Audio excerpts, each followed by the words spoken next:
el encuentro de hoy es muy especial, porque en el marco del taller de historia, de la última unidad, que estuvimos viendo el viernes pasado, de 1976 a 2001, en ese marco es que hoy se va a presentar un libro acá. Ya por las redes sociales lo anticipamos, así que ustedes, la mayoría quizás lo sepan. ¿Qué libro se va a presentar hoy? Es un libro que no se puede comprar, no está en las librerías, es un libro virtual que consta de 2 tomos y que habla fundamentalmente de la responsabilidad que tuvo el sector empresarial en la violación de los derechos humanos en la última dictadura. ¿Quiénes han hecho este libro? Este libro es el resultado de investigadores e investigadoras de distintas organizaciones. Esas organizaciones son el programa Verdad y Justicia, que pertenece al Ministerio de Justicia y Derechos Humanos, la Secretaría de Derechos Humanos, que también pertenece al mismo ministerio, el CELS y el área de Economía y Técnica de la Flaxo. Y hoy vinieron 3 de esas investigadoras, de ese grupo de investigadores, que las voy a nombrar y les voy a contar más o menos qué es lo que hacen. Arrancamos con María Laura Fabricio, que es...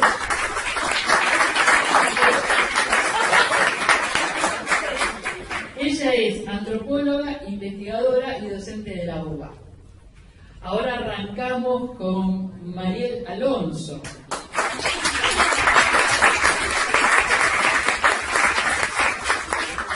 Que es antropóloga, investigadora y es la encargada del archivo histórico del CELS.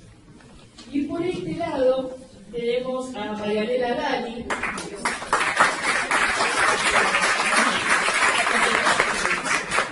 Ella es socióloga y cursa la maestría en economía política en Flaxo. Así que bueno, chicas, el público es todo de ustedes. Y allá, si quieren. Hola, bueno, buenas tardes. Gracias por la invitación, por recibirnos. Vamos a hablar, como bien decían en la presentación, vamos a hablar de un trabajo que hicimos durante 1 año y medio entre 4 instituciones y que pudimos concluir en noviembre del año pasado y que lo concluimos con una publicación digital que, bueno, no está impresa, pero lo bueno es que es gratis y se puede bajar de internet, está accesible para todos. Después vamos a dejar bueno, en realidad lo pueden entrar al blogspot de responsabilidad empresarial en delitos de lesa humanidad y ahí tienen directamente el link de donde pueden bajar el trabajo. Son 2 tomos en el cual abordamos 25 casos, ¿no? Bueno, mi nombre es María Laura, yo en el momento de la investigación estaba trabajando en el programa Verde y Justicia y es desde ahí donde fue mi participación, digamos, las chicas, bueno, Mariel está en el CELS y Marianela en la Secretaría de Derechos Humanos. No tenemos representantes de Flaxo hoy, pero bueno, están presentes acá con nosotros igual. Bueno, realizamos esta investigación partiendo de 2 objetivos principales. Uno de ellos es aportar a la memoria histórica, ¿no? Aportar primero al conocimiento de los procesos que sucedieron durante la última dictadura cívico-militar. Y nos focalizamos en la represión que sufrieron los trabajadores en ese momento.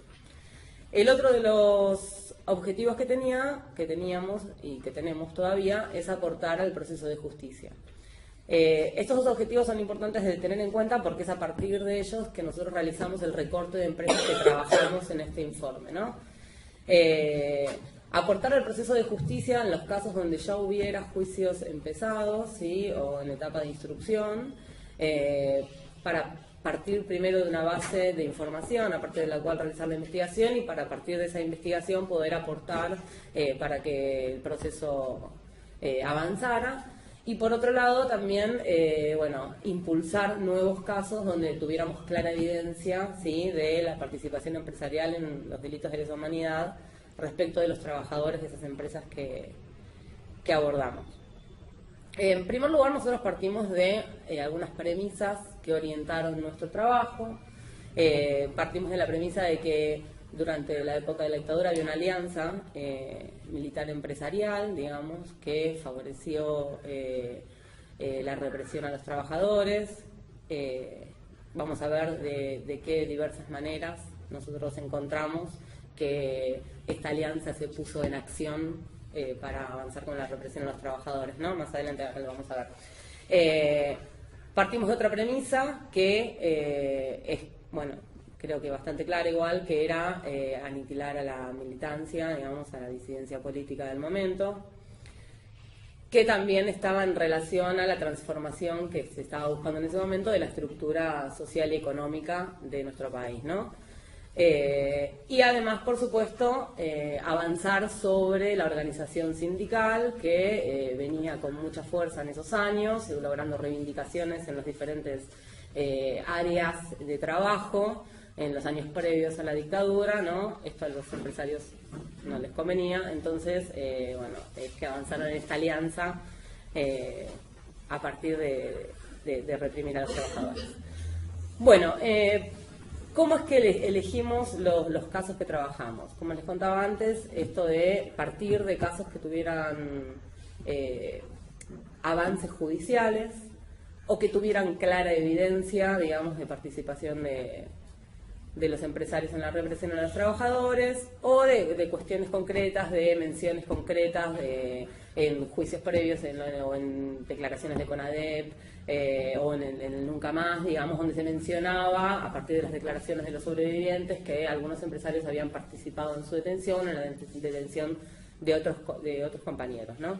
Entonces, a partir de estas evidencias y de esta información con la que ya contábamos, empezamos a preguntarnos quiénes habían participado en esta represión, cómo lo habían hecho y cuáles eran los objetivos que habían perseguido, ¿no? Obviamente, nosotros partimos de un listado muy amplio de empresas donde teníamos alguna evidencia, alrededor de 200 o 250 empresas. Era imposible hacer este abordaje. Nosotros conformamos un equipo de 15 investigadores aproximadamente, que eran recursos humanos aportados por estas 4 instituciones que participaron de la realización del informe. Bueno, la diversidad de disciplinas de las que proveníamos eran varias, abogados, antropólogos, sociólogos, historiadores, ¿sí? Fuimos avanzando sobre este trabajo. Y bueno, elegimos 25 empresas. Las elegimos, en primer lugar, ahí están las 25, ¿sí? Pueden verlas. Las elegimos con 2 objetivos. Primero, para cubrir la mayor parte del territorio nacional. Van a ver que hay empresas que son del norte de nuestro país, como los ingenios. Bueno, Ledesma, obviamente no podían estar, pero también trabajamos el ingenio La Fronterita y el ingenio Concepción, y una empresa de servicios, La Veloz del Norte, que vamos a hacer mención a esta también porque es una de las recientes sentencias que hubo en la que se condenó a Levin, que era el empresario a cargo de la empresa, dueño en ese momento, ¿sí? Y se lo condenó por los delitos que sufrieron sus trabajadores, en el cual se lo encontró partícipe. Bueno, también trabajamos casos obviamente de Capital Federal, del cordón industrial de zona norte, Asindar, todo el cordón industrial que sufrió el operativo llamado Serpiente Roja en el 75, el cordón industrial de zona sur, propulsora siderúrgica, SWIFT, petroquímica, ¿sí? El interior de Buenos Aires, trabajamos Loma Negra, Córdoba, con Fiat, la zona de Misiones, Corrientes, Entre Ríos, elegimos las Marías, gracias Mariel. Bueno, la idea era cubrir, ¿no?, todo el país para dar cuenta de que la represión avanzó sobre todos los movimientos, sobre todos los trabajadores en todo el país, organizadamente, digamos. Y por otro lado también lo que buscamos fue cubrir las diferentes áreas de inserción del trabajo, digamos. Por eso abordamos, bueno, ingenios, automotrices, textiles, etcétera, ¿no?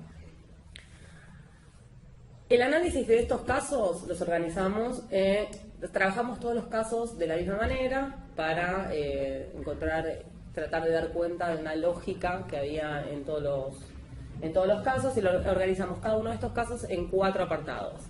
El primer apartado nos abocamos a el proceso productivo laboral, digamos, de cada una de estas empresas. Dar cuenta un poco de cómo era el proceso productivo, qué implicaba, digamos, trabajamos fábricas, ingenios, las formas de trabajo no son iguales, ¿no? Avanzan sobre distintos aspectos de la vida cotidiana de los trabajadores de distinta manera, digamos. La historia, también en este apartado nos focalizamos en la historia de estas empresas para ver de dónde venían los capitales, si eran argentinos, si no, etcétera.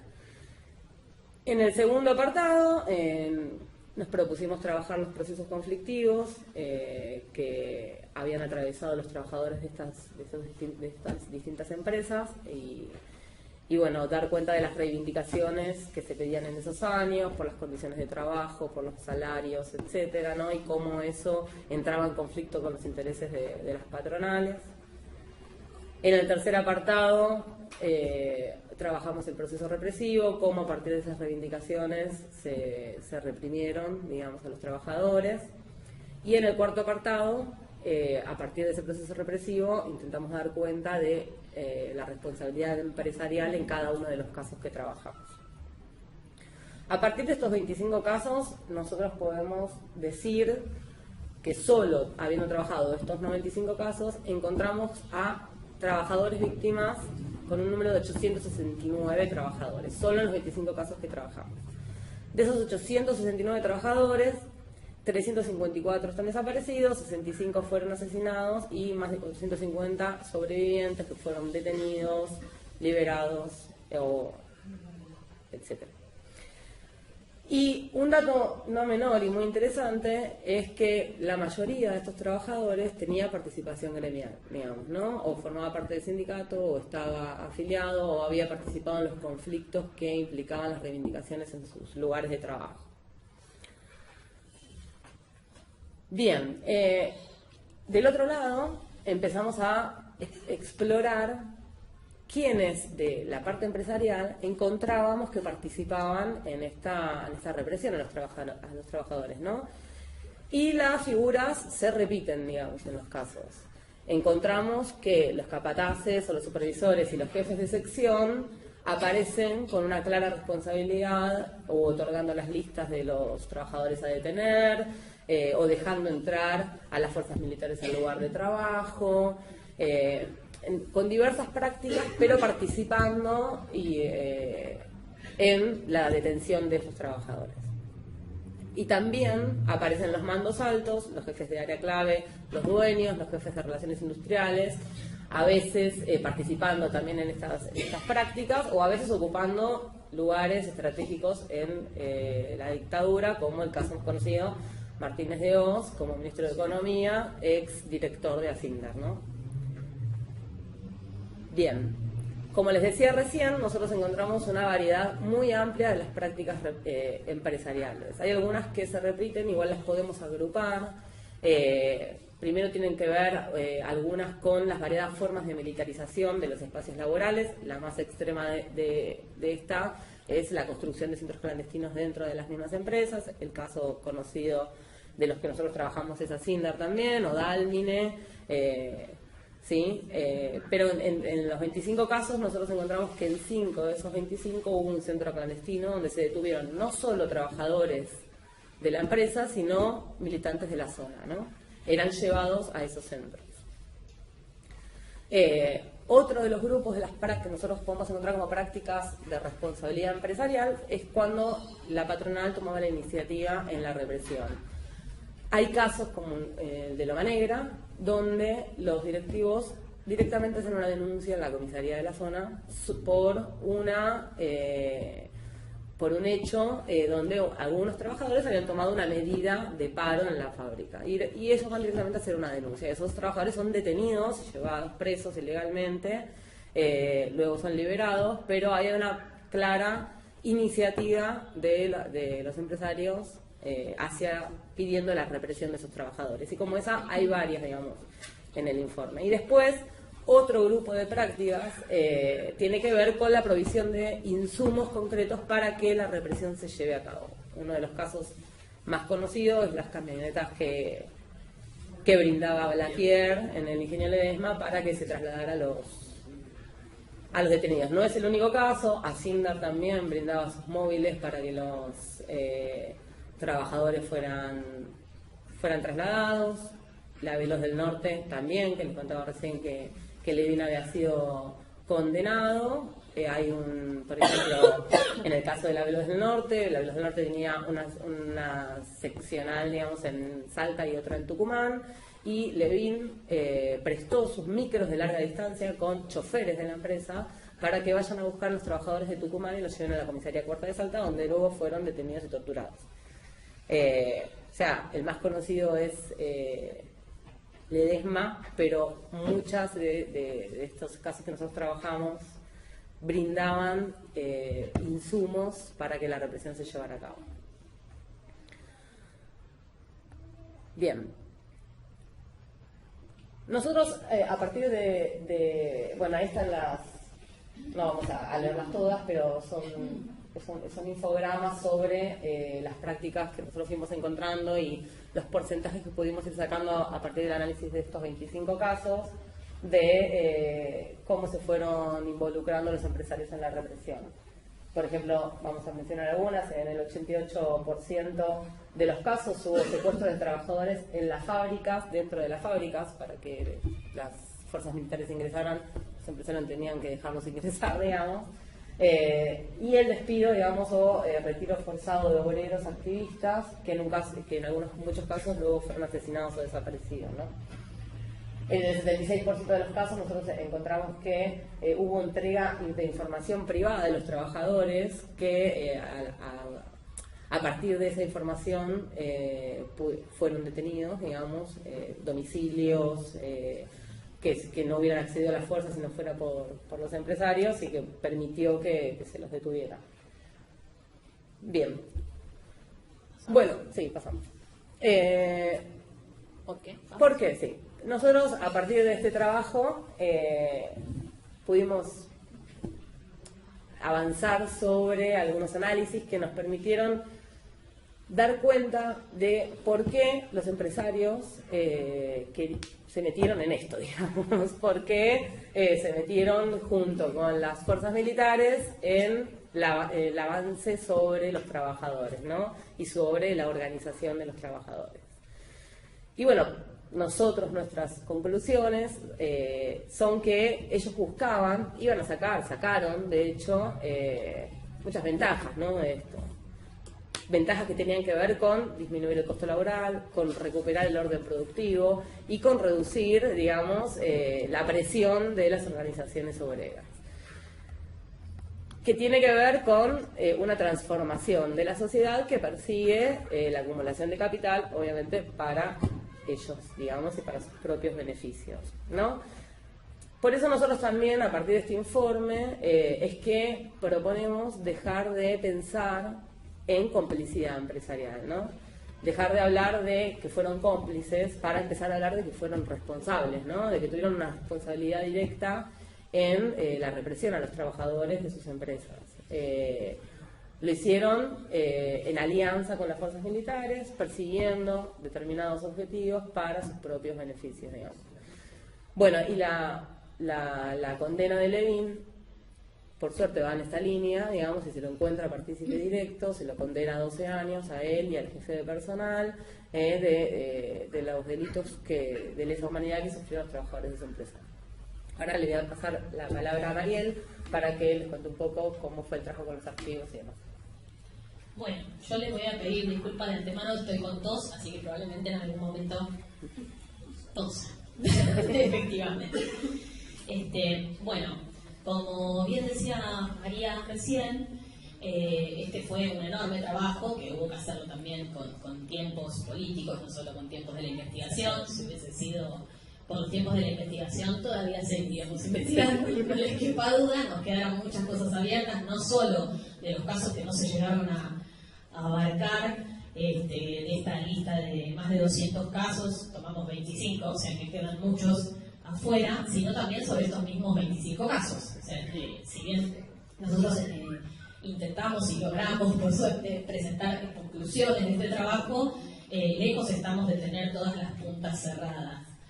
Esto es algo bueno en algún nivel y malo en otro porque nos quedamos con la espina de no haber terminado lo que queríamos terminar, pero es muy bueno porque abre es un puntapié inicial para las investigaciones judiciales y para las investigaciones de otros investigadores que vengan, investigadoras que vengan detrás de nosotros.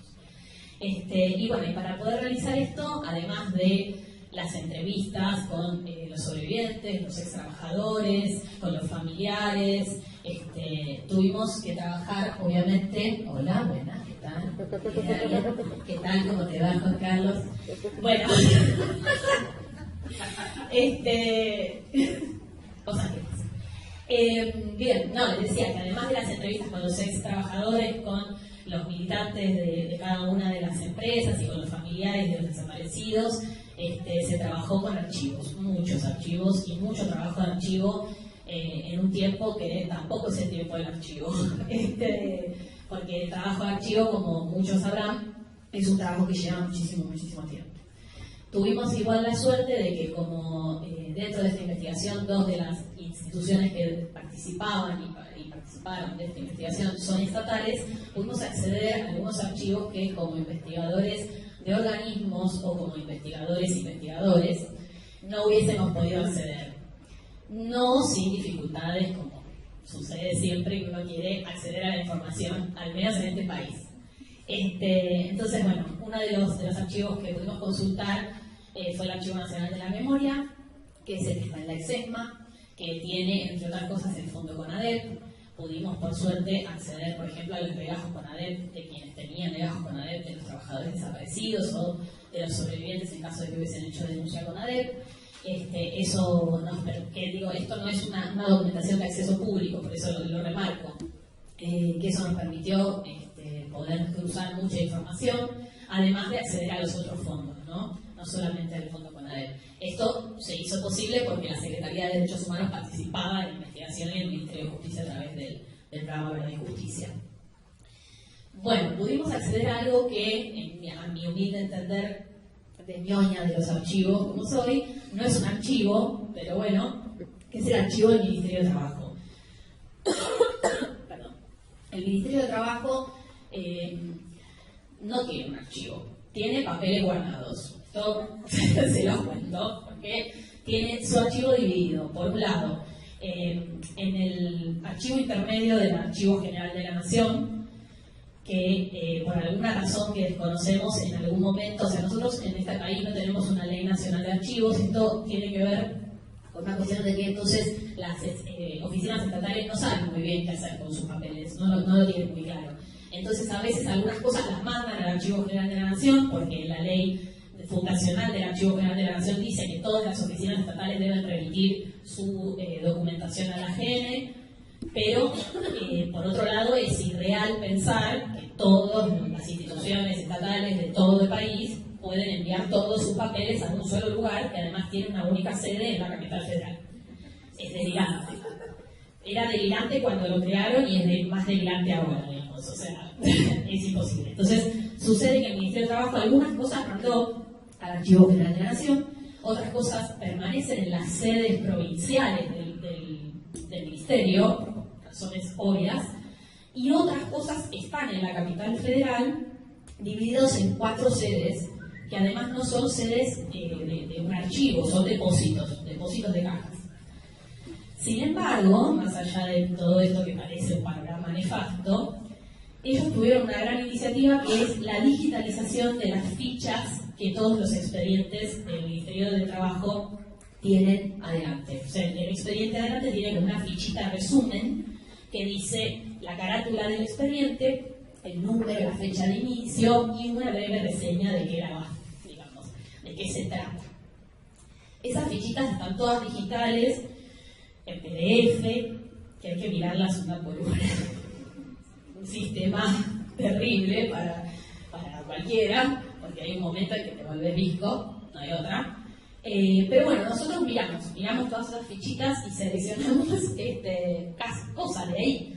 El problema vino después. Cuando nosotros queremos ver este caso Ford, caso Alpargatas, lo interesante de saber ahí es que sobre todos los casos había algo para ver en el Ministerio de Trabajo. Esto quiere decir que es un archivo importante. El problema viene que ellos tienen todos esos fichitas digitalizadas, pero no saben en cuál de las 4 sedes tienen la fichita que hoy están pidiendo. El archivo. O sea, no es un archivo.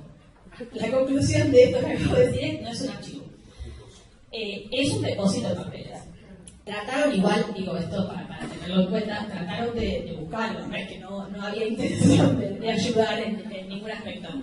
Pero bueno, realmente es muy difícil poder encontrar en semejante cantidad de papeles, dividido en 4 sedes, 20 expedientes, o sea, no le estábamos pidiendo 200. Entonces, también eso hizo que fracasara la búsqueda. No perdemos la esperanza de que en algún momento el Ministerio de Trabajo ordene su archivo y que en algún momento este país tenga una ley de archivos que permita, ¿no?, viabilizar estas cuestiones, porque también al no saber qué hacer con los papeles, tampoco es que los papeles que están en el Archivo General de la Nación son de tal fecha a tal fecha, ¿no? Es como, este mandáselo, este no, este de por acá, bueno, este también.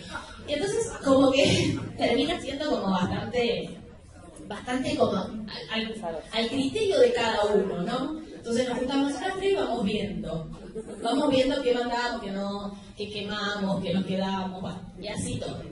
Esto es algo que se repite, yo doy el ejemplo del Ministerio de Trabajo porque me parece que es algo muy importante para investigaciones de este tipo, estas causas están en la justicia hoy y nosotros no tenemos potestad para decirle al Ministerio de Trabajo ordenar tus papeles, pero de repente un juez se lo puede pedir, ¿no? Que ordene sus papeles porque evidentemente tiene cosas importantes y estaría buenísimo que las pueda aportar, por ejemplo, a la justicia. Ideas que no tienen. Entonces pudimos saber en principio que en el Ministerio de Trabajo hay mucha información, saber que además los conflictos entre la patronal y los trabajadores quedaban en algunos casos registrados en expedientes del Ministerio de Trabajo. Esto también es algo muy importante a tener en cuenta, y que muchos dueños de empresas o autoridades empresariales se acercaban al Ministerio de Trabajo solicitando que el Ministerio de Trabajo intervenga en la resolución de conflictos. Y eso también desataba, digamos, la existencia de un expediente de documentación respaldatoria sobre esa denuncia o sobre ese pedido. Otro de los archivos consultados es las causas, causas ya sean de los 80, las causas viejas, como decimos nosotros familiarmente, que estaban en el Archivo Nacional de la Memoria, y causas que están en curso de instrucción gracias al Ministerio Público Fiscal. Esto tampoco es un archivo de acceso público. Sí, tengo tiempo. Bien, otro de los archivos muy importante para esta investigación, y yo diría que para todas las investigaciones que tienen que ver no solo con dictadura, pero sí con represión, si se quiere poner ese título, es el archivo de lo que era la Dirección de Inteligencia de la Policía de la Provincia de Buenos Aires, que es el archivo de la TIMPA, que está en manos de la Comisión Provincial por la Memoria ya desde hace unos años, y además tiene una página web muy buena, de verdad lo digo, sin ninguna clase de ironía, muy bueno, un gran trabajo el que está haciendo, el que hizo y el que sigue haciendo la Comisión Provincial. La página hoy en día tiene toda la estructura del archivo online. ¿Esto qué quiere decir? Que yo puedo saber, solo estando en internet, qué tienen.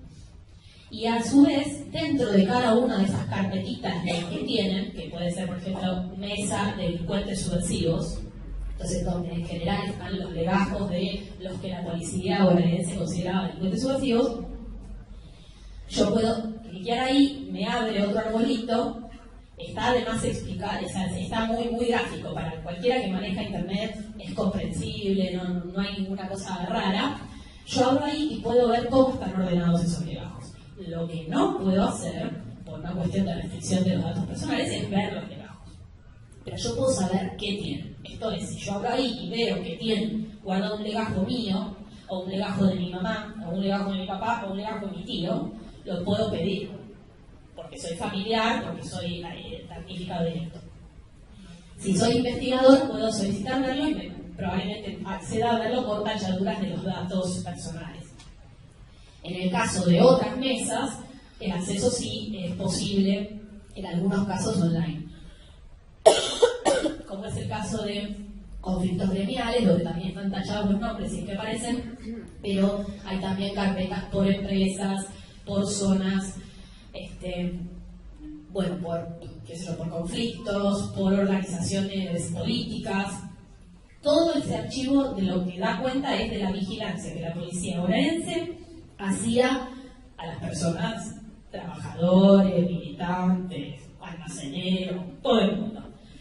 Entonces, acá hay que tener también un resguardo. Cuando uno va a un archivo, lo que está leyendo en esos documentos es la versión de la institución que produce ese documento, o de la persona incluso que produce ese documento. En este caso, de la policía de la provincia de Buenos Aires. Cada uno haga su lectura sobre qué es lo que dice la policía sobre las organizaciones. Y por otro lado, hay que tener mucho cuidado en cotejar también todos los documentos con otros documentos o con testimonios o con entrevistas, porque que el policía crea que una X persona pertenece a una organización política, pongamos por caso Montoneros, no quiere decir que la persona pertenecía a Montoneros, quiere decir que la policía creía que esa persona pertenecía a Montoneros. Esto lo digo porque en muchos casos hay en el archivo de la DIMPA listados de trabajadores de X empresa pertenecientes al PRT. Y cuando lees los nombres, si sabes un poquito quiénes son, porque los conoces de haberlos entrevistado o de haberlos visto en otra documentación, sabes que no todos los que están en esa lista eran militantes del PRT, por ejemplo. Entonces esto es importante, siempre entenderlo. Otro de los archivos, este sí es un archivo de acceso público, es el de la Facultad de Ciencias Económicas de la Universidad de Buenos Aires, que es el CICEA-CESPA, que es el archivo personal de Schwarzer, que era un investigador con corregime, si me equivoco.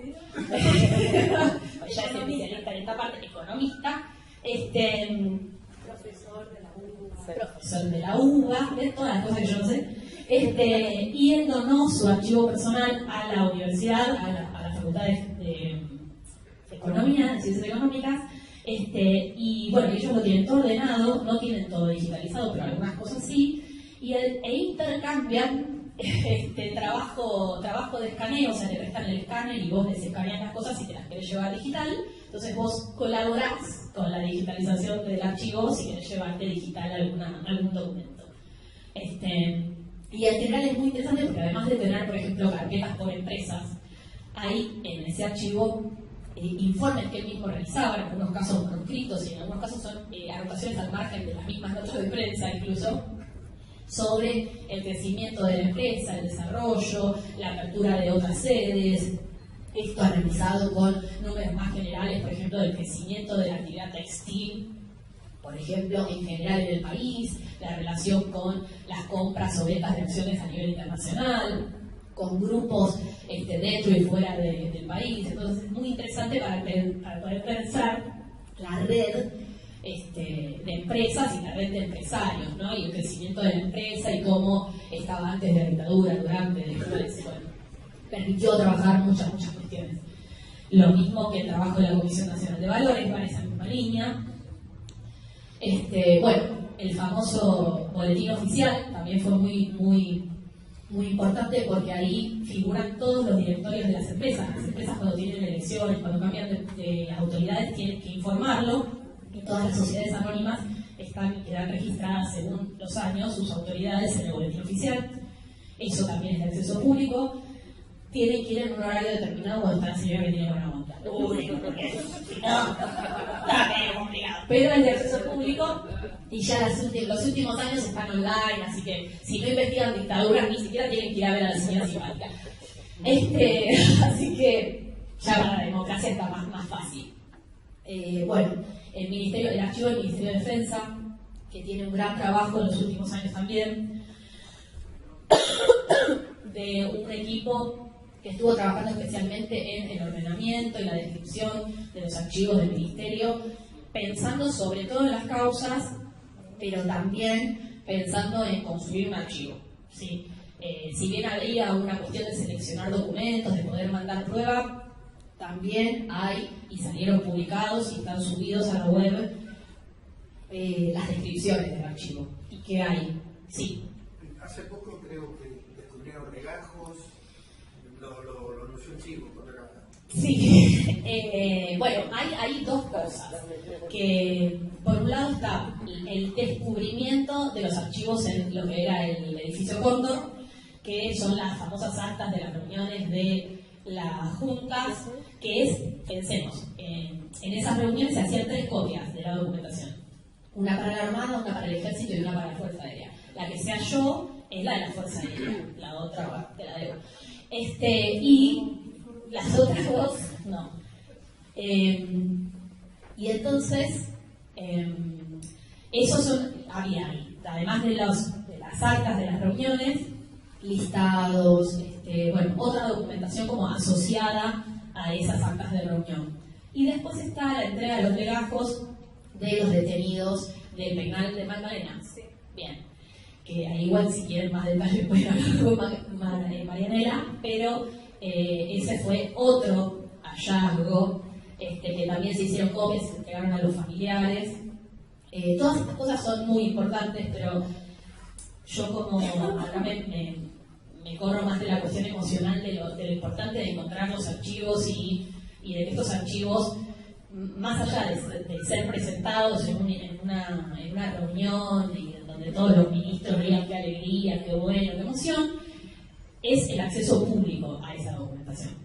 Y en esos 2 casos, sobre todo en el primero que mencioné, en el edificio Cóndor, están digitalizados, se editaron en libros, y esos libros están subidos en PDF en la página web del Ministerio, que se llama Archivos Abiertos.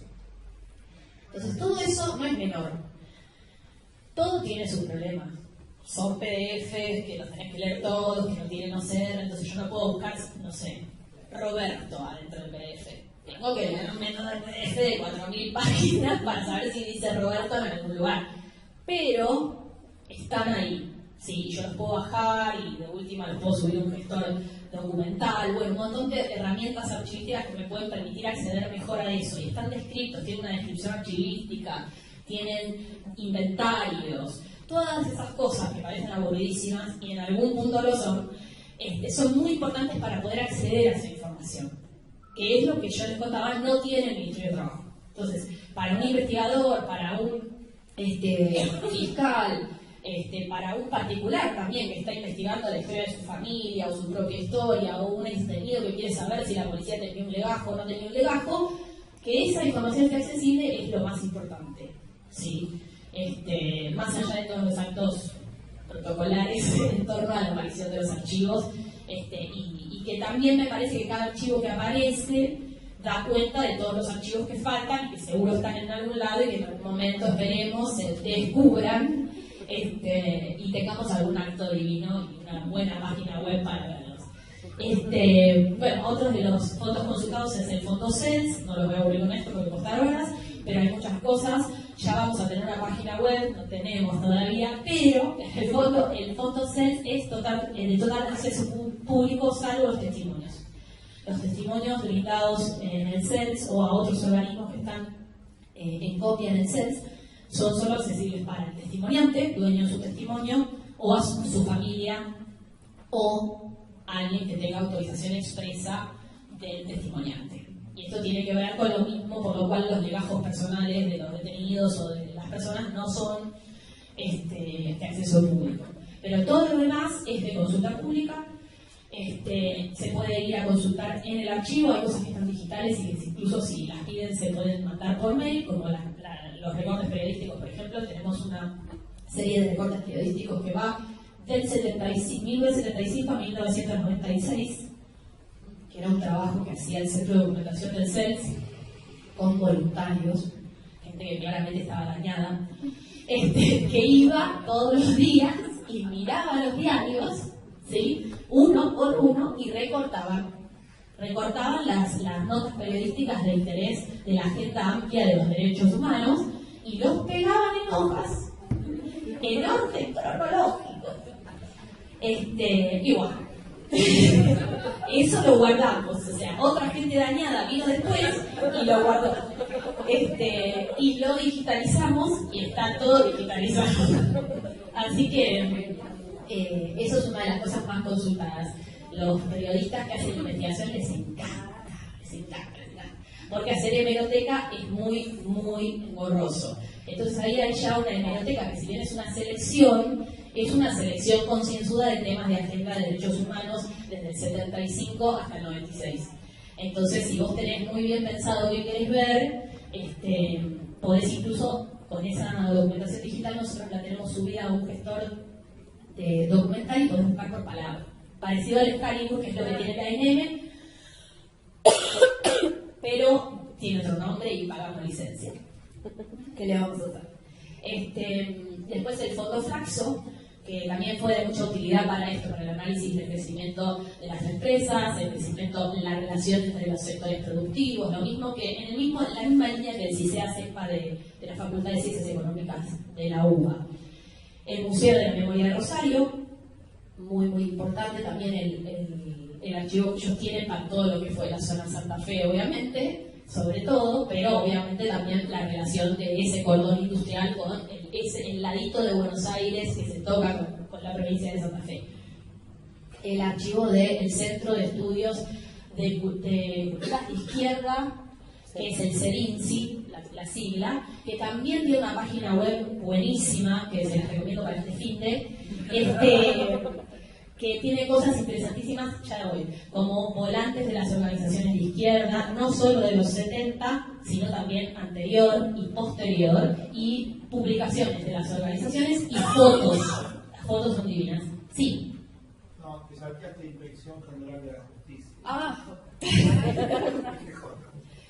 La IGJ. Yo no sé muy bien para qué usamos este archivo. Para saber la suscribiría las empresas. La inscripción de las empresas. Ok, claro, yo como el caso que yo trabajé no usé ese archivo, se lo digo. Ella tampoco. Es una mentira. Bueno, olvidémonos. No sé. No, funciona, es el. Seguramente. Y Alejandro, que es otro compañero muy ñoño, fue a todos estos archivos.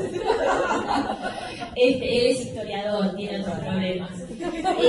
Pero bueno, más allá de eso, es un archivo en el cual se inscriben las empresas, ¿es eso? Claro. Bien, entonces ahí deben figurar las autoridades, el capital, las fusiones, que igual en muchos casos también lo interesante de ver las fusiones empresariales es ver cómo supuestamente dos empresas que no tienen nada que ver, pues resulta que son los mismos dueños, las mismas autoridades. Eso también se puede ver a través del boletín oficial muchas veces. Sí. El archivo de memoria abierta, que tiene un enorme archivo oral espectacular, de acceso público, muy, muy bueno, con trabajos incluso de grupos temáticos. Esto es, entrevistemos a todos los ex trabajadores de la TARSA, por ejemplo. Y entonces tienen un grupo de entrevistas que son ex trabajadores de la TARSA, por ejemplo, entre otras cosas. Y en general se trabaja muy bien en memoria abierta. También tiene sede hoy en el edificio de familiares en la EXESMA y tiene página web también, que se puede buscar por palabra. Entonces tiene un buscador y ustedes ponen, por ejemplo, Atlético y aparece qué cosas tienen del Club Atlético, por ejemplo. Está muy buena y es nuevita también la página. Y bueno, y como les decía antes, las entrevistas de historia oral. Y ahora pasamos a lo divertido. Perdón, tiene Sí. las juntas, todo. Toda la filmación del juicio, es verdad. En el último tiempo, creo que el año pasado fue que consiguieron, el anterior. Toda la filmación del juicio a las juntas. Digitalizado, o sea, no tiene que ver en VHS. Y también abierto al acceso público. Muy, muy bueno. Bueno, y ahora pasamos, como yo decía, a lo divertido, para mí al menos, no sé. Documentos. Lo que algunos de documentos. Algunos, sí. Con los que nos encontrábamos. Sí, lo interesante es ver cómo lo que les contaba María de los objetivos que llevaron a los empresarios a llevar adelante ellos mismos y ser activos en la represión, se reflejan en documentos concretos, en frases concretas. Entonces vemos, por ejemplo, en este documento que es de la Comisión de Asesoramiento Legislativo, en una reunión, el señor Blanquier dice, somos representantes del movimiento industrial, empieza así, y sigue diciendo, Dios quiera que se tarde muchísimos años en volver a ese tipo de gobierno populista. Les leo lo que está subrayado, más abajo. Un ministro de Trabajo que diga que los obreros siempre tienen razón, más aún cuando no la tienen. Esta ha sido una expresión del ministro Otero, publicada en las revistas. Como sabemos que esto sucedió, debemos precavernos de que no vuelva a ocurrir y de que una legislación no haga sentar en una mesa al gobierno populista, quiera Dios que no suceda, pero tenemos que colocarnos en la peor posibilidad. El empresario y el obrero, ¿qué pasaría en esa circunstancia? El empresario sería el jamón del sándwich.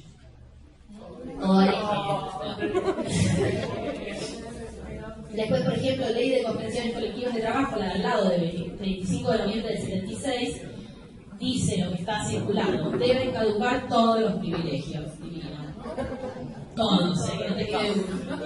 No, yo sé que te quede algo. Reducir los costos laborales es otro de los objetivos que hablábamos que tenían los empresarios, y recuperar el orden productivo. Este es un tema. El de recuperar el orden productivo, esto les preocupa a todos. Más allá de estos documentos específicamente, todos se acercaban a las autoridades policiales y a las Fuerzas Armadas a decirles, mira, no se puede trabajar si me hacen un paro cada 5 minutos, si se me cruzan de brazos, si tienen reuniones, se reúnen los trabajadores a charlar sobre los problemas que tienen y paran de trabajar. Bueno, entonces, todos estos problemas están planteados en esta documentación y aparecen muy claramente en no llego a leer, dice 24 de abril del 75, Siderca, una documentación de Siderca, dice que la resolución citada se declare, no veo, bueno, se declaran las tareas que se realizan en el sector, no llego a leer, acá, el de allá, el que dice que está todo borroneado, no por la foto. ¿La primera? Esos son los libros, sí, los libros del Ministerio de Trabajo. O sea, eso está en uno de los libros de documentación del Ministerio. Entonces dice, desestimar recursos interpuestos por los trabajadores, el primer artículo, el de abajo, ¿eh? Y arriba, no llego a leer, ¿qué problema? No, ¿qué pasa? Lo importante es, de este documento, esta idea de que el Ministerio de la resolución del Ministerio de Trabajo, que es lo que se ve abajo, que dice, resuelve desestimar todos los recursos interpuestos por parte de los trabajadores, comuníquese, remítase, etc. Bien. Después, fuerzas amigas, recuperar el orden productivo, volvemos a este punto. Esta es la directiva del jefe del ejército, es una directiva muy famosa, la 504 del 77, que es la que, digamos, esta es una directiva muy larga, esto es una parte muy chiquita que es el anexo 3, una parte del anexo 3. Esta directiva lo que hace es, cuando llegamos, o sea, la dictadura en el 76 recibe una determinada situación según el ejército, y en el 77 hace como un reanálisis de por dónde tiene que seguir profundizando la lucha contra la subversión, todo esto entre comillas. Y entonces en este anexo 3 de operaciones en el ámbito industrial, dice, fuerzas, en el punto B, fuerzas amigas. El Ministerio de Trabajo de la Nación, Ministerio de Economía, son las fuerzas amigas, las estructuras de los sindicatos intervenidos y algunos elementos sindicales y empresariales consustanciados con el proceso de reorganización nacional.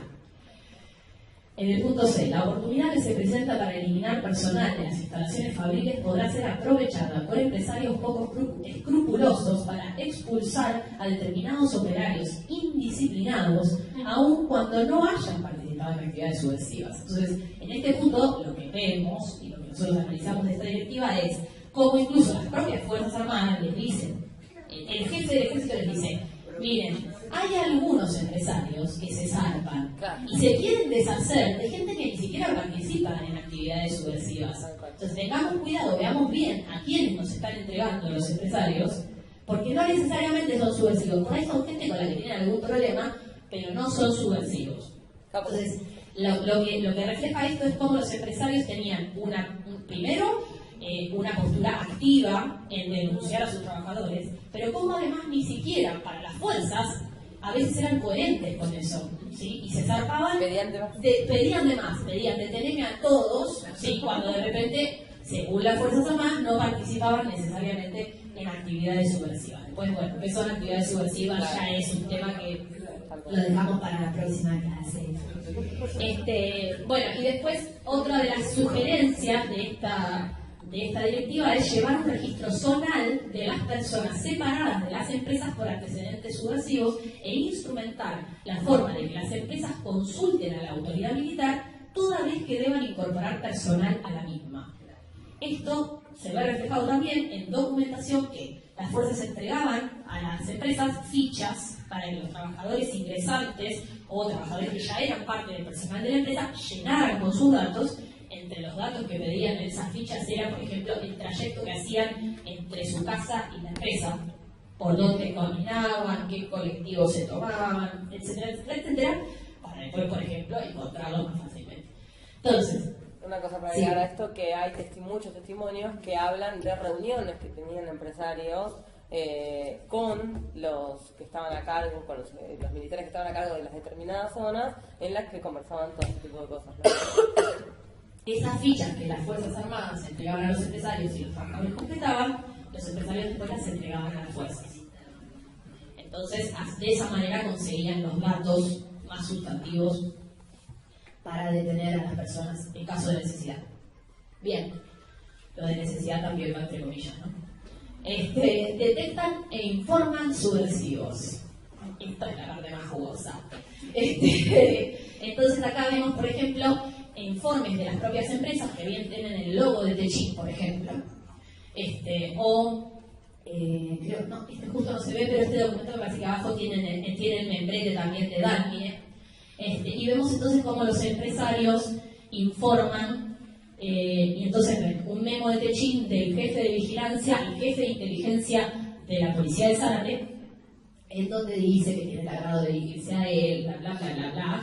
Dice, ya que me lo pidió el jefe de personal de la fábrica, que es un amigo, las informaciones solicitadas son para averiguaciones de antecedentes, ya que se cree, que algunas de las personas que más abajo se detallan pueden haber estado o estar en problemas sindicales y vinculaciones con el extremismo. Ya la lista directamente, ¿no? Y abajo está la lista. Claro. Siguientes 2 puntos y la lista de personas que tenían Deténlos. problemas sindicales y vinculaciones con el extremismo. Después, por ejemplo, levantar urgente a un tachado de tal lugar, el nombre de Carlos domiciliado en tal lugar, o sea, el listado de personas. Interrogar, ¿ven ahí? Acá. Interrogar a tal persona, otra vez tachado, que está en tal lugar, que hizo tal cosa. Bueno, todos esos son los informes que, en este caso, Techin enviaba a las fuerzas de seguridad. Bueno, y acá en el otro documento dice, por ejemplo, últimamente regresan y se instalan algunos en comercios, otros sin manifestarse muy públicamente, ex militantes pertenecientes a los grupos extremistas denominados PRT, Montonero, Juventud Evarista, bueno, todos los subversivos, ¿no? Demuestran que hay una acción muy similar a la del año 75, que pueda ser neutralizada, no se verá a través de que transcurra el tiempo. Después abajo habla de la guerrilla fabril, ¿sí? Bueno, todas estas cosas tienen que ver con el trabajo conjunto entre empresarios y fuerzas militares para la identificación de subversivos. Después, denuncian indisciplina y desobediencia frente a la autoridad o denuncian infracción a la ley antisubversiva.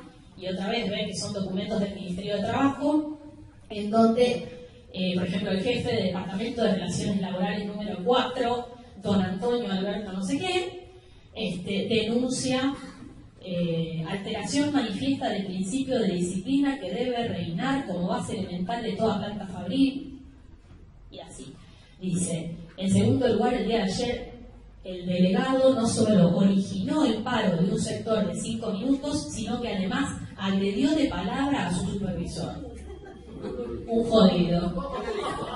No dice que le dijo. Se ve que era duro para escribirlo. Bueno, y esos son los documentos que les trajimos hoy. Estaban re divertidos, no voy a quedar. Y ahora le paso la palabra a Marianela, que les va a presentar algunos de los casos. Espérate que abro el otro. Bueno. Sí. Pero te vas a tener que sentar. ¿No? Ah, bueno, no lo paso. Sí, yo te sí. Pero empieza en Fiat. Bueno, La Filmina 10. me parece. bien. Bueno, yo voy a hablar de dos casos que son automotrices, una de la empresa Fiat y la empresa... Hay una automotriz que es Mercedes-Benz, que también se investigó, que bueno, que yo, como la hizo un compañero y prefiero que está a disposición en el informe, la pueden leer ahí, prefiero que bueno, lea porque no la tengo tan en mente. Y bueno, yo participé concretamente en la de la Sofía, que Fiat tiene su sede central en Córdoba, al sur de Córdoba, y, o sea, justo en suburbia, ¿no? Y se instaló tanto como Ford también, que Ford está en la zona de Pacheco, donde está la planta. Después también hay otras empresas que crearon, pero la planta industrial, tanto de Fiat como Ford, los principales están en Córdoba y otra en la provincia de Buenos Aires, ¿no? En General Pacheco. Son empresas automotrices multinacionales que se instalaron entre los años fines 50, 60, con todo como el presidente en ese momento, Frondizi, atrajo inversiones extranjeras y entre ellas estas automotrices que se instalaron. Bueno, Fiat, voy a hablar un poquito de la empresa, igual ya vamos a pasar más a la parte de represión, y es muy importante, no me quiero olvidar también de los archivos que se consultaron y los compañeros de Córdoba que ayudaron a investigar a este caso, que son el Archivo Provincial de la Memoria de Córdoba, que brindó un apoyo total, los compañeros del Centro La Ribera, es un centro clandestino de detención, hay 2 investigadores que ellos habían empezado a trabajar el tema ya Fiat y bueno, proveyeron mucha información. Y después otro compañero de la Secretaría, que hay una delegación de la Secretaría de Derechos Humanos en Córdoba, y también, porque para mí hubiese sido imposible, me hubiese tenido que instalar como, no sé, 6 meses en Córdoba como para hacer todo el trabajo, así que ellos fueron parte de esta investigación también. Y bueno, lo interesante es que, bueno, eran 3 plantas, era Materfer, que hacía trenes, sobre todo los subtes que vemos ahora en Buenos Aires, muchos, si ven, dice Fiat Materfer arriba. Después hacían también, o sea, todo lo que es vagones y eso, ¿no? Después autos, que era Concord, la empresa de autos, donde están todos los modelos, bueno, Fiat.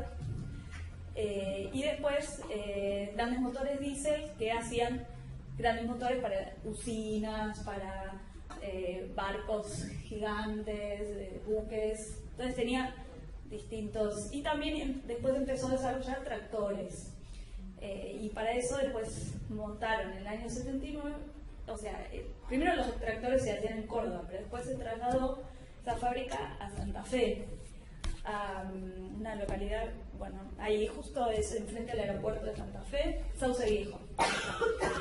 Sauce Viejo, ahí a partir del 79 empezaron a desarrollar ahí los tractores para el campo y bueno.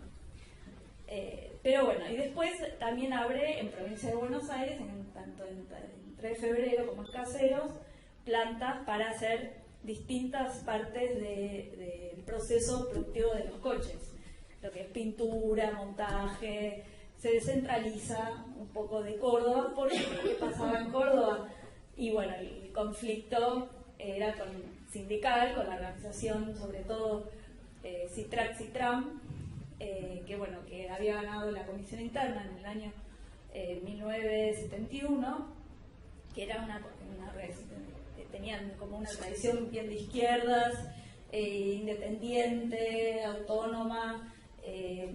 Habían logrado sacar a la creo que era la UOM que estaba antes, y bueno, eran muy de la corriente clasista combativa, podría decirse, que ellos reivindicaban distintas luchas y fueron consiguiendo muchas de las demandas que iban planteando.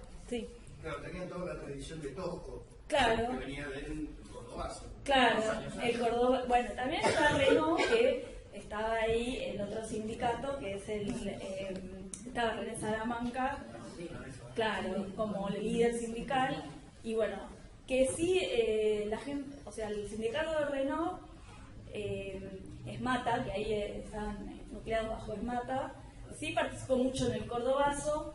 Citrac Citran todavía no había ganado esta corriente clasista y combativa las elecciones, entonces el Cordobazo no participó, pero el Cordobazo, ¿qué hizo? Generó todo un cambio, una transformación en las organizaciones sindicales, como en los estudiantes. Bueno. Entonces ahí confluyeron toda esta corriente, y después hubo otros episodios como el Navarrazo, como el Viborazo, que es la zona Ferreira donde está instalada la empresa. Bueno, muy interesante, siguiendo un poco a Mariel, los archivos de Citrac Citram, que están en una biblioteca, no me acuerdo el nombre ahora, pero ustedes buscan archivos Citrac Citram y aparece toda la historia, hay prensa, hay documentos de la misma organización. Bueno, para mí fue muy útil que esté todo digitalizado, ya que así no tenía que viajar tanto hasta Córdoba, pero muy interesante cómo lo han construido. Bueno, es un sindicato muy fuerte que logró un montón de cuestiones.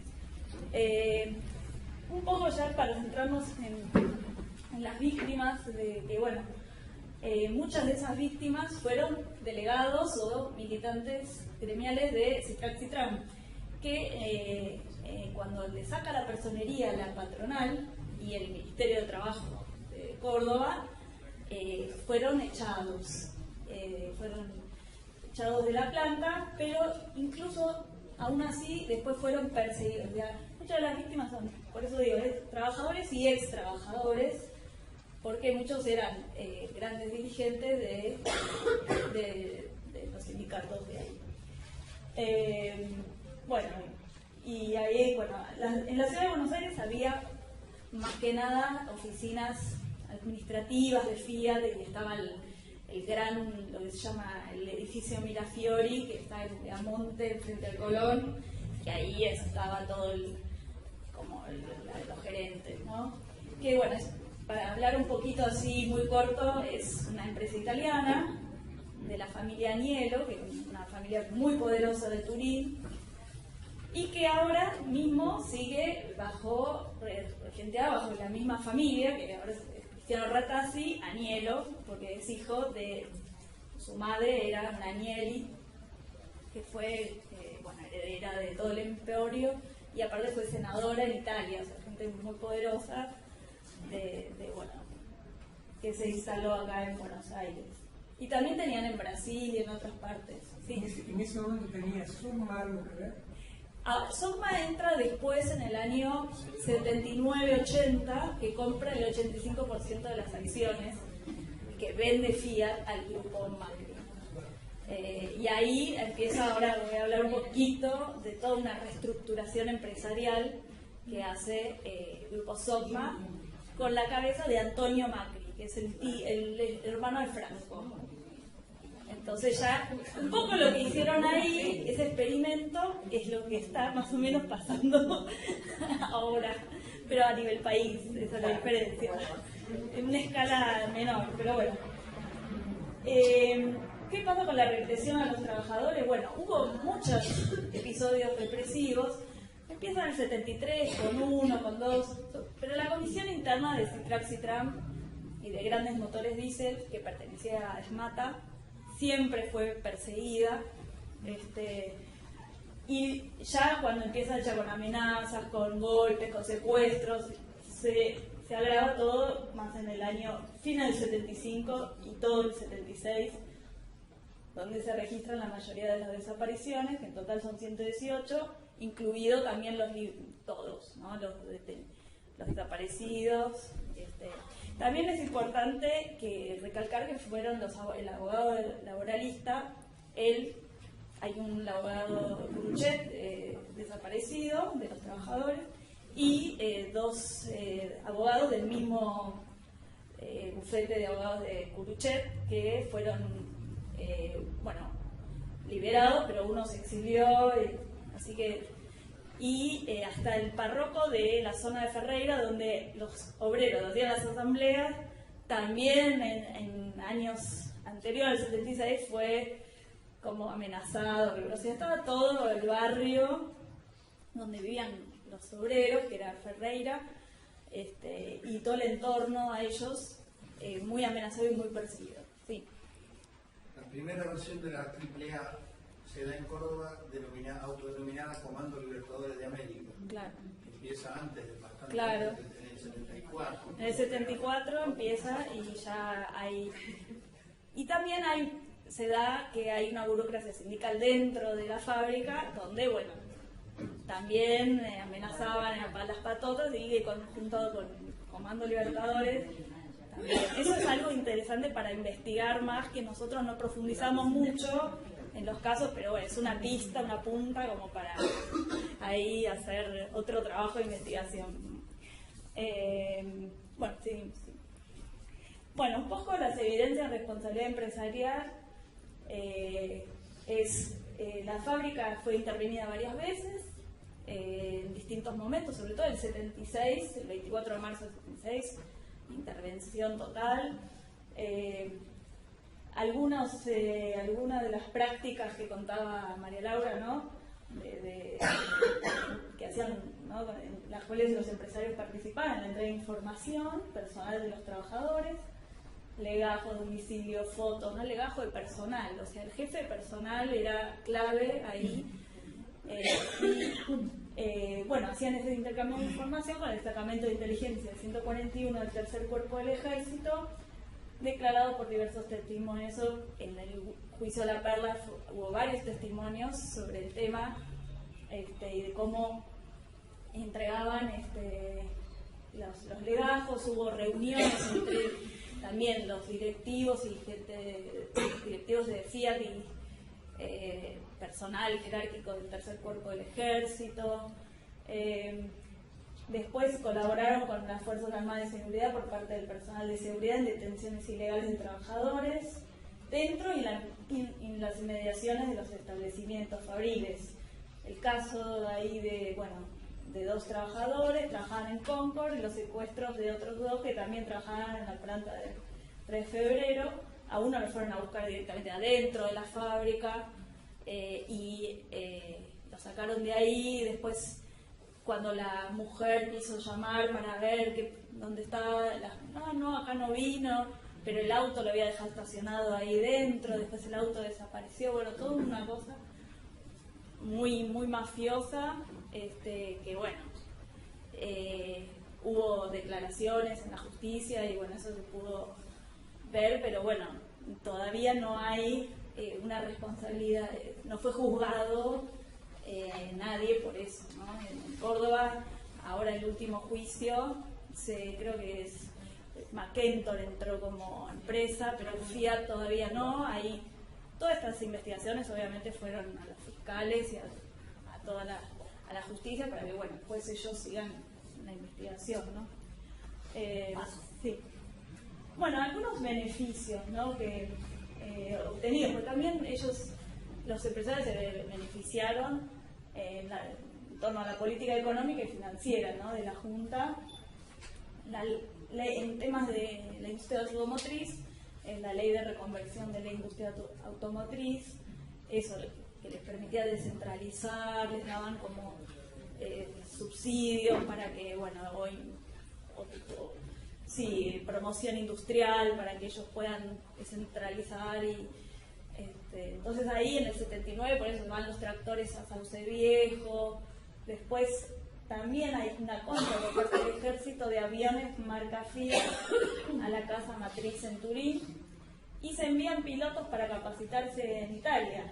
Eso fue a raíz de una investigación que hizo el Ministerio de Defensa, el grupo de investigación, que registró todo eso, que son los aviones que sirvieron para los vuelos también, muchos de ellos, ¿no? Hicieron un gran negocio, Y después, colaboración en equipamiento bélico para la guerra de Malvinas, a cambio de concesiones en la red de subte de la ciudad de Buenos Aires. Eso ya estaba el grupo SOCMA ahí metido, ¿no? En ese negocio. Entonces, cuando agarra SOCMA, la administración de todo, ya había ya mucho lo que se produce: despidos, ¿no? La mayoría de despidos, y desmantelamiento. La planta de Sauce Viejo de tractores se desmantela en el 81 y empieza la reducción, ¿no? Y bueno, ¿y qué pasa? Empieza la apuesta por lo financiero. Ya ahí se ve que hay algunas triangulaciones con Panamá en ese momento, entre SOCMA, grupos, no sé, otras empresas que crean. Bueno, ya empiezan, y la apuesta a lo que es el mercado financiero, que él era mucho más redituable que tener una empresa con trabajadores, con costos y todo. Y bueno, después es la estatización de su deuda privada, que fue en el año 82. Es imposible esa cifra. Ah, sí, puede ser. Me emocioné. Era la emoción. Se me emocionó el corazón. No, es 177 millones. No es 1.000 millones. 177.875.000, sí. Perdón. Sí. Y ahora cuando se vuelva Macri va a ser eso. Claro. Sí. Bueno, eso también es muy interesante. Hay un estudio de bueno, la causa Olcos, ¿no? Y de, no sé si llegaron a hablar. Sí, bueno, se presentó y toda una investigación en la justicia, y que se dice que se investigue la deuda externa. Bueno, entre las empresas que aparecen está el grupo Fiat Sebel y muchas de las que la mayoría de las empresas que nosotros estudiamos en este informe, sus deudas fueron estatizadas. Caballo, sí. Y el tema de los seguros de cambio también es, bueno, esto es un tema muy económico, muy complejo, pero bueno, que sacaban plata al exterior, la fugaban y después nada, traían porque la tasa de interés estaba alta, la dejaban acá y la volvían a sacar. Solo es como el circuito financiero, no invertían en producción, ya se paró toda la inversión. Y fue donde hubo mayor cantidad de despidos y de parar de la producción. Nada, en ese momento había venido creo que era el comité de, bueno, una organización sindical de Italia a ver la situación de los obreros de las empresas italianas en América Latina, y bueno, encontró un montón de ilegalidades, ¿no? Y denunció en su momento también la persecución de los obreros, la represión. Muy interesante ese documento que hicieron en ese entonces. Bueno, entonces un poco lo que claro, de los 5.800 puestos de trabajo en 76 se redució a 2.400 puestos en 79. Acá está la asociación estratégica entre Fiat y Grupo SOCMA, ¿no? De la familia Macri, que compra el 85% y crea el Grupo CB, que es la fusión de Fiat y Peugeot. Y bueno, producen todo ese desmantelamiento y reorganización de los procesos productivos, ¿no? Con toda esta la tecnificación y las máquinas. Entonces era la excusa como para despedir a obreros. También Fiat Concord modificó su objeto social y se convirtió en una empresa financiera que pasó a organizar los intereses del grupo en Argentina.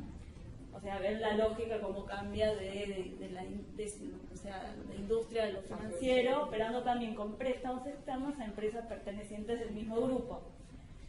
Y a partir de ahí, bueno, ahí recibió 2 grandes préstamos del exterior, uno por $1 millón y otra por 850.000 de la firma Marketing and Management de Panamá, que era de Fiat también.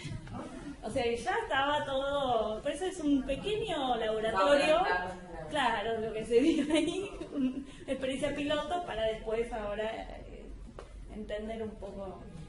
Bueno, el caso Ford también es un caso emblemático. Bueno, hay una causa judicial que está en curso, que ya terminó la instrucción, hay 4 acusados gerentes, 2 de ellos creo que murieron, hay 2 vivos, que supuestamente empiezan el año que viene, en marzo, se realizaría el juicio oral, o sea, ya está cerrada la instrucción, se le va a juicio oral, por la desaparición, tortura de los trabajadores.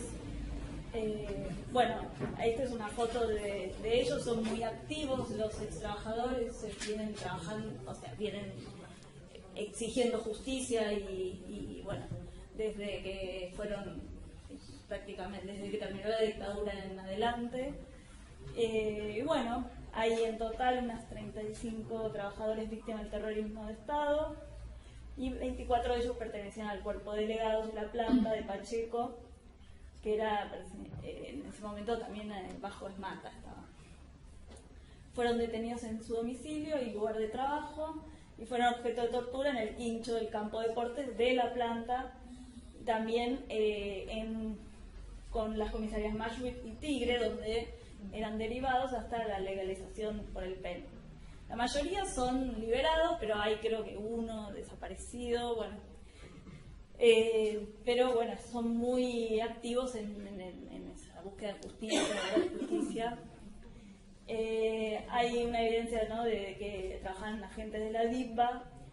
Esto es algo también que aparece en otros casos, sí, o sea, sí. ¿no? Infiltrados de las fuerzas, ya sean policiales o armadas, había en casi todos los casos que analizamos. Sí, y no solo infiltrados, muchas veces estaban contratados por los empleados de la empresa. Claro. Bueno, muchas veces los jefes de seguridad Claro, pertenecían a las puede ser, fuerzas, o sea, y no retirados, no hablamos de comisarios retirados, sino de efectivos policiales en actividad. O de ejército. Como planta Sí. Bueno, el de Ford también después fue a trabajar en la embajada norteamericana, bueno, era todo el...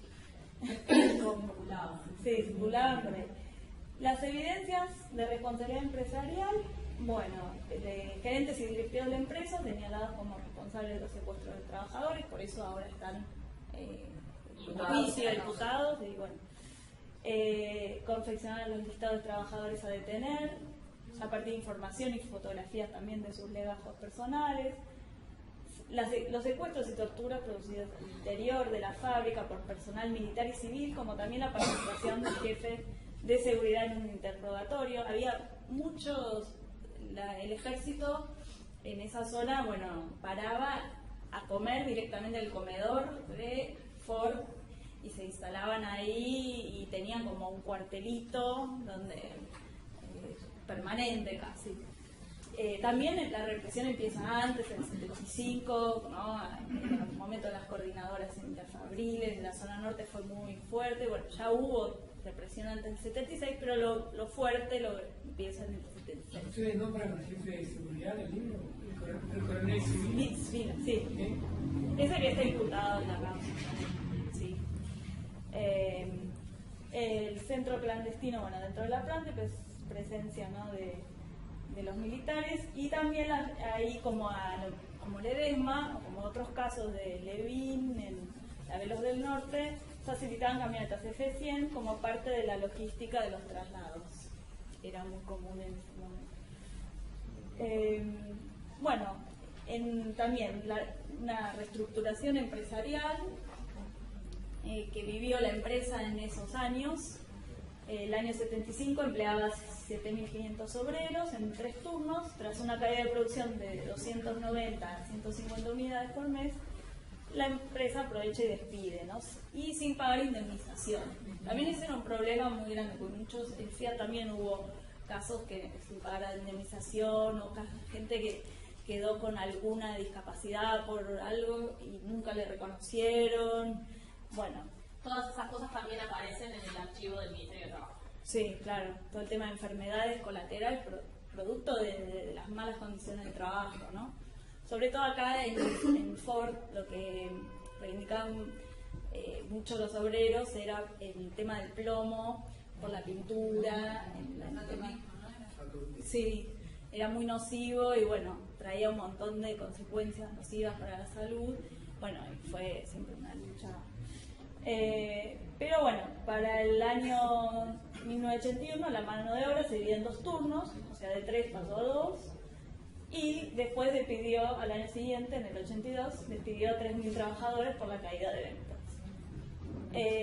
Y lo más curioso es que despedía, le mandaba el telegrama a trabajadores que habían sido secuestrados y le decía, porque no viniste, no estuviste presente. O sea, se llevó hasta esa ridiculez. Eso también, de los telegramas, Trabajadores, en muchos casos abandono de trabajo es muy común. Muy común en varios casos de empresas, sí. Bueno, si quieren hacer preguntas, me interrumpan cuando quieran, no hay problema. Beneficios obtenidos por parte de la política económica y financiera de la dictadura. Bueno, lo principal era buscar el disciplinamiento laboral para aumentar la productividad y sus beneficios económicos, ¿no? Y en mayo del 76 el gobierno autoriza a suspender las tareas, obligando a los trabajadores a tomarse sus licencias por vacaciones, retomando en universidades hacían parate de producción y les obligaban sí o sí a tomar. Claro, en la ley 21.400 no pago de indemnizaciones a los trabajadores despedidos.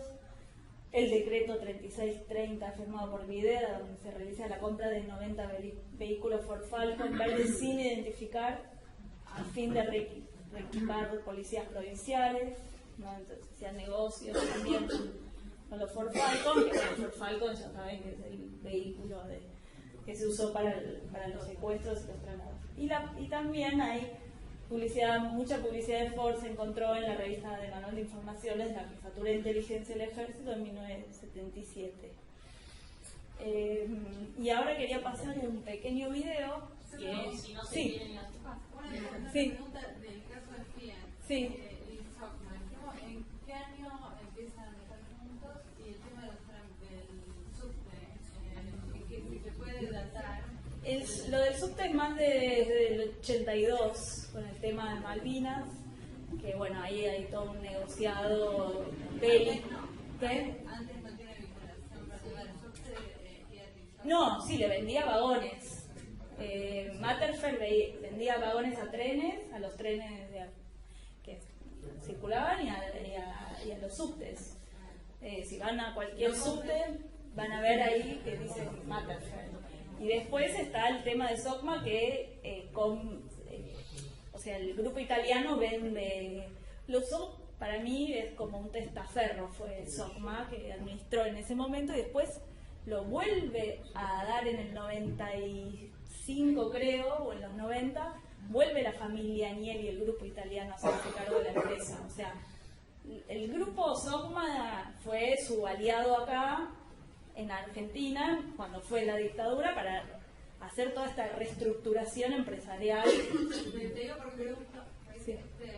predio donde estamos pertenecía al subte, a la empresa del subte, y no se sabe por qué medios del 76 pasa la Policía Federal. Eso sería interesante investigar, que hagan una investigación. En los subtes en ese momento no me acuerdo quiénes estaban. Del Estado, sí.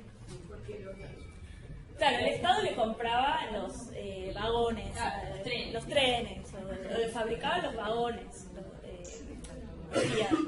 como fabricaba motores para usinas hidroeléctricas. O sea, tenía grandes negocios el Estado con el grupo Fiat. Entonces, lo que yo escuché, el grupo Fiat, el grupo Socma, cuando entra en Fiat, y actúa la deuda impositiva, ¿cierto? claro, al final del en el 82. Bueno, pero se evita pagar lo que Fiat debía al Estado, Claro. a través de entrar en Socma. Sí, bueno, lo que hace es eso. Necesitaba el grupo italiano un aliado argentino que le permita hacer toda esta reestructuración y que de hecho no paga nunca la deuda externa, o sea, la deuda que tenía. Claro, que se convierte después en deuda externa. Bueno, sí. A María y capaz. Los archivos del Ministerio de Trabajo, Sí, te veo. ¿Cómo se cambian en algo en el tramo 76-83 versus el periodo anterior? Sí, no solo los del Ministerio de Trabajo, pero en particular se cambia. no pudimos, igual pensemos, puntualmente que no pudimos acceder a los legajos, a los expedientes completos. Pero sí, definitivamente, no tanto el corte es en el 76, sino más bien en el 75, como suele pasar en muchos de los archivos, que empiezan a aparecer más sistemáticamente. Si bien antes podíamos llegar a tener denuncias, muchas más denuncias de particulares, esto que quiere decir, o problemas concretos con un trabajador, ¿sí?, a tener una seguidilla de denuncias que muchas veces son iniciadas por los propios empresarios, digo, de lo que pudimos reconstruir solo de estas fichas, ¿no? Con grupos, o sea, no es, por ejemplo, un expediente que se llama Juan Pérez sobre despido, por ejemplo, que es el conflicto de un trabajador por su despido, sino conflictos presentados por el propio empresario o por el sindicato, a veces, sobre grupos, ¿sí?, sobre cuestiones concretas de reclamos grupales, ¿sí? Eso es algo que sí, por ejemplo, empieza a aparecer en el 75, y también esto de que los empresarios se acercan al ministerio proactivamente a plantear los conflictos concretamente con elementos subversivos al interior de las fábricas. Y otros no, empresarios. O sea, lo que pasa es como... Sindicatos, bueno, La burocracia sindical. Bueno, el tema sindicatos es una de las tantas cosas que por cuestiones de tiempo y operatividad no toma el informe, que no quiere decir que no se reconozca el conflicto con las burocracias sindicales y la responsabilidad de los líderes sindicales en muchos casos o de integrantes de los sindicatos en las detenciones y desapariciones de propios compañeros de laburo. O sea, no es un tema que tome el informe por una cuestión de tiempo y de recorte, pero sí aparece, claro, sí, por supuesto. Y además hay casos concretos, ahí ya te dejo, hay casos concretos incluso donde se ve, por ejemplo, el caso de Petroquímica Sudamericana, que justo es el caso de trabajé yo casualmente, se ve que hay una intervención militar, y en esa intervención militar la primera intervención es por parte del sindicato. O sea, el representante de la intervención es alguien del sindicato, un representante sindical, y después viene un representante que es un militar retirado. Entonces, en esa transacción, digamos, hay una intervención del Estado, pero el primer interventor es una persona del sindicato. Así entró Barrio Nuevo también el sindicato. ¿Cómo se van fundando? Claro, lo que les mata, lista El verde. sindicato en la mano de militar. No, una cosa que a mí me llamó mucho la atención, me impresionó mucho, que igual es como una obviedad, pero que impresiona a algunos de los libros del Ministerio de Trabajo, es que a partir del 76 todos los documentos y las hojas están cargadas de cesantías de trabajadores estatales, ¿no? Y eso sí es muy impresionante y se nota mucho el corte del 75 al 76. Los libros del 76 hablan todas las cesantías de los empleados públicos, digamos, ¿no? Los sindicatos estaban intervenidos también. Sí, las intervenciones de los sindicatos aparecen también como muy fuerte a partir del 76. Sí. En el 75 empiezan a Se intervienen todos los sindicatos. Mi compañero era telefónico. Él cae preso en el velorio de Ortega Peña, y ahí después lo fueron a buscar las tres salas. Armaron ahí, me parece, una lista, porque después nosotros fuimos a la DIPA y nos dieron un archivo del 60 y pico, que lo tenían ya hasta la lista de las elecciones dentro del sindicato FUETA estaba. Y bueno, y después a partir de ese momento caen las tres a buscar el trabajo, y después la dejan prescindible. Menos mal que lo dejaron prescindible. Igual pudo presentarse más. Pero bueno, en el 75 empezaron. Sí, y en los archivos del Ministerio de Trabajo están todas las intervenciones, digamos. Aparecen todos los documentos que hablan de las intervenciones a todos los sindicatos. Las automotrices fueron en grupo, fue la Cámara Automotriz, me acuerdo antes del 76, justo esa semana, a plantear, ¿no?, este tema de los conflictos con los trabajadores y a pedir también, ¿no?, la venga directamente. Eso se pudo ver. Sí, aparte es muy interesante de ver el contraste también, porque los archivos que vos ves del Ministerio de Trabajo antes del 76 dan cuenta del proceso conflictivo, digamos, porque todos los conflictos que aparecen en el 75 hablan de demandas de los sindicatos por las condiciones del trabajo, y hay una fuerte presencia de los sindicatos ahí operando en representación de los trabajadores, y después del 76 es otra cosa. Entonces es interesante ver, claro, Piccinini de Silvia, bueno, y cada uno de ellos tiene su, obviamente la DIPDA tiene su legajo personal, ¿no? Y ahí la dijo, por ejemplo, le pusieron amigo Ortega Pérez, para ellos era ser subversivo. Toda la lista de la gente que había caído, la tacharon cuando se nos entregaron, que nos fuimos a pedir, y en una lista había curas, y ponían amigos de Ortega Pérez, para ellos ya era subversivo. Claro. Empresa de índole educativa, ustedes no investigaron para nada. Como O sea, universidades. empresas de educación privada. No. Porque es todo un campo. O sea, todo el tema de educación, si ustedes Sí. van, por ejemplo, a la Superintendencia de Ciencia Privada, todos los servicios educativos del país, hay mucha información y se dejó cesantes a muchos docentes acusándolos por pavadas, pero persiguiéndolos. Hay algunos trabajos que no tocan necesariamente instituciones privadas, pero sí que trabajan el tema de la represión en el ámbito educativo, y no solo universitarios, sino también secundarios, el tema de la delación, digamos, de los docentes, pero hacia los docentes también, o sea, de los directivos hacia los docentes, de los padres hacia los docentes, de los docentes hacia los estudiantes. Entonces, por ejemplo, es interesante, el año pasado se presentó en una mesa del CONTI, del seminario del CONTI, una chica que trabajaba sobre algunos documentos que ya había encontrado de la Universidad de Bahía Blanca, si yo mal no recuerdo. Sí, Bahía Blanca. Y por ejemplo había notas de los directivos diciendo en el legajo del docente anotaciones al costado, ya mostraba imágenes de los documentos que decía subversivo, no sé, denuncia, alumno vino a decir que habló en la clase sobre Marx, por ejemplo, y eso era subversivo, y le ponían subversivo arriba, ¿no?, del legajo. Entonces todo eso es un trabajo que algunos investigadores están haciendo para algunas universidades o para algunos colegios. Otra chica también que presentó en el CONTI trabajaba sobre documentación que había encontrado en un colegio, no me acuerdo de qué localidad de la provincia de Buenos Aires, notas de los padres hablando de que el chico había llegado y había contado en la casa que el docente les había hablado sobre un conflicto sindical que tenían los docentes, y entonces denunciaba al docente como subversivo ante el directivo, ¿no? Y esa nota estaba guardada en el archivo de la escuela, en el legajo del docente. Bueno, hay trabajos de eso, pero no, nuestro informe no entra en esa línea. Son todos en la rama de la producción o servicios, solo tenemos, bueno, el diario de Está claro. La Nueva Provincia, que el nieto de Mazzotti es el presidente del bloque del PRO, ¿no?, actualmente, y en La Veloz del Norte, que es un servicio de transporte. Después todos son de producción. Tenemos sonido, ¿no? Yo pongo play y ya estamos. No sé. Ponemos el micrófono cerca. Ya está. No tenemos sonido. Ah, sale, listo, pongo play. Se va a apagar esta luz para ver. Es un compañero que lo hizo Juan y compañero. Espera que entonces Compañero, dale, Luis. el padre de la criatura. Un compañero.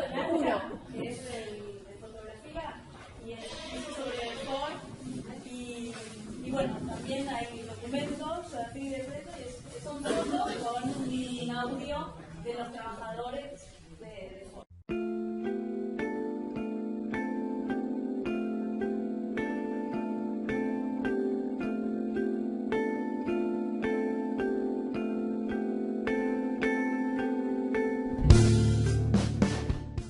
Yo estaba en la planta de montaje en la sesión de reparación final. Acá integraba la comisión interna. Sacamos, si no el mejor, uno de los mejores convenios del país. En un momento nos dicen, bueno, y si tienen problemas, dice, véalo en la CAMS. No sabíamos que era acá. Yo era primer oficial pintor. Cuando pasaba por mí, el coche no salía terminado. Y a mí me sacaron de ahí. Le digo, bueno, déjame cambiar. Y así agarro los documentos. No, cuando iban no necesitaba documentos. Y entré en el comedor de Ford a los 17 años. Estuve trabajando ahí hasta el 24 de marzo del 76, que me detuvieron adentro de la empresa. Y nos meten dentro un Ford Falcon verde, y me gatillan la cabeza con un arma larga, te digo, la justicia para nosotros sería que algún dirigente, algún gerente, algo vaya preso del Ford. Porque Ford colaboró de una forma abiertamente. Aprovechó el momento político del país, aprovechó para hacer una limpieza general de un delegado en toda la fábrica. ¿Por qué le interesó estar peleado? ¿No le interesaba la producción?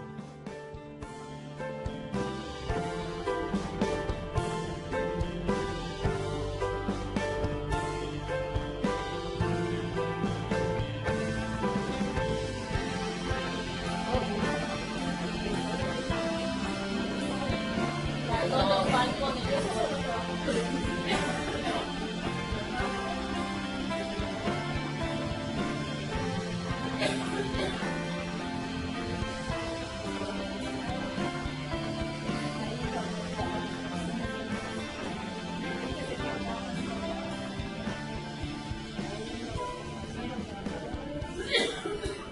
Y acá es donde se puso una placa en esto una música. Y el abogado de uno de los trabajadores, y bueno, puso la placa en la puerta de la fábrica, Ahí está la placa. La de al lado es la nueva y esta es la vieja. claro, esa es de los trabajadores, la otra de... ¿Termino? Sí, ya está. No, cortito.